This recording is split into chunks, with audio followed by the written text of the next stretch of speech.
Žiadosti mali byť náhodne prideľované jednotlivým členom hodnotiacej komisie, ale nám sa zdalo, že ten náhodný výber neexistuje, pretože nám to nevedeli vysvetliť zamestnanci. A následne sme dokonca zistili, že niektoré projekty boli zamestnancom Ministerstva spravodlivosti, ktorí boli súčasťou hodnotiacej komisie, odobraté a boli pridelené niekomu inému. A ten niekto iný mal nejaký vzťah k tým ľuďom, ktorí si tie projekty podávali? To sme my nevedeli a práve preto sme to stopli a nariadili audit, ktorý mal zistiť, ako celý tento systém funguje. A výsledkom tohto auditu je to, že naozaj sa potvrdilo to, čo sme si mysleli, že neexistuje ten náhodný výber. A my sme zároveň zistili, že v prípade 2 projektov sa namietli hodnotitelia, čiže tieto 2 projekty si pridelil šéf hodnotiacej komisie, ktorý bol zároveň riaditeľom odboru pre ľudské práva. A rovnako bez akéhokoľvek dôvodu odňal 4 projekty, o ktorých sme hovorili aj v našej tlačovej správe. To sú? Poďme ich pomenovať. Bol to projekt Dúhový Pride, bola to Inakosť a bolo to No Mantinels a ešte to bolo projekt Fórum Marty Šimečkovej občianske združenie. Projekt Fórum každoročne žiadal o dotácie na, volá sa to stredoeurópsky fórum. Je to diskusný systém, kde sú nejaké verejné diskusie v rôznych miestach Slovenskej republiky, ktoré sa majú zaoberať klimatickými zmenami, bojom proti fašizmu a tak ďalej, nenávistnými formami. Presne to, čo je vlastne aj účelom tej dotácie. Súčasťou projektu je aj rozpočet, ten štrukturálny rozpočet, kde si každá mimovládka napíše, že koľko príde ľudí, aká bude ich odmena, cestovné, webové stránky a tak ďalej a tak ďalej.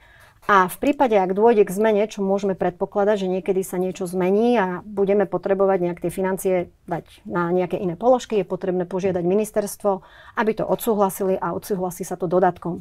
V tomto prípade sme napríklad zistili, jednalo sa o rok 2020, teda o projekt Stredoeurópske fórum z roku 2020, kde sme zistili, že na začiatku, teda v tej prvotnom rozpočte, mala byť odmena pre účastníkov konferencie podľa projektu 18 so sumou 7200 eur.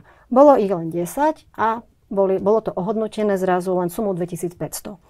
Rovnako bola zahrnutá preprava týchto panelistov do Banskej Bystrici, Žiliny, Štiavnici a tam to bola suma 2480 eur a v zmenenom to už vôbec nie je, tam už je 0 eur. Rovnako je to prenájom sály z pôvodných 3000, teda 3 sál, je to len jedna, tam je 1000 eur. Tieto financie samozrejme bolo potrebné niekde presunúť a my sme zrazu zistili, že úprava webovej stránky, ktorá pôvodne mala stať 2000 eur, stala 7000 eur. Priamy prenos na stránke z 1500 pôvodných 4800 eur. Technické zabezpečenie tlmočenia 2445 eur, bolo zrazu 5800, čiže skoro 6000 eur.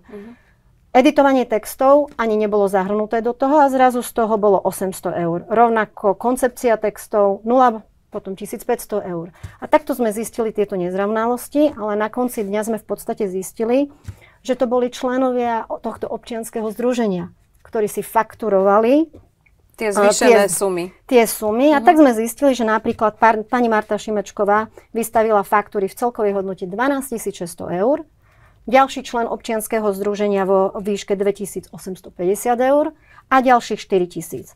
Čiže celková suma, ktorú oni dostali, bola 49 995 eur.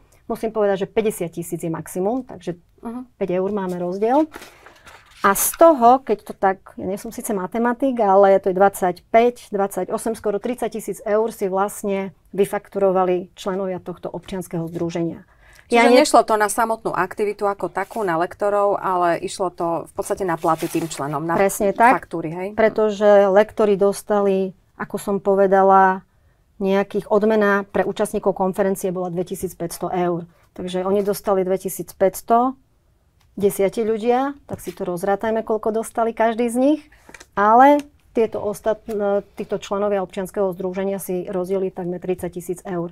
Nemyslím si, že toto je presne ten spôsob, akým by sa štátne peniaze mali míňať vo forme dotácií v boji za ľudské práva.